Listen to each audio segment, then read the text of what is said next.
fa tonga mizole fotoana ma iza raha ko ny hafaliana sy asambarako fa aminao tsisy afenina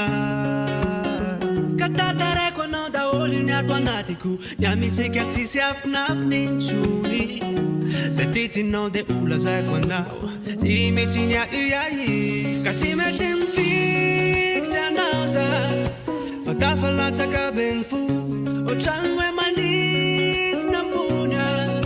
zay titinao de tiako ihany koa ka tsy maintsy mifikitra anao za fa tafalatsaka be ny fo ohatrany hoe manidina ambony de tiako ianao raha mba hoeniko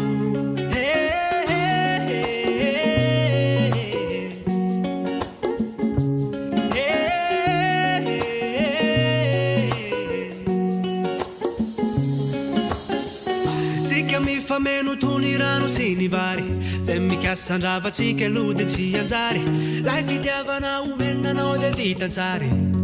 azoko antsaina raha misy fatezerana kely aminao de za jerena de mangano lanitra ambony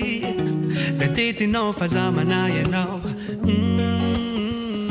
ka tsy maintsy mifikitra anao za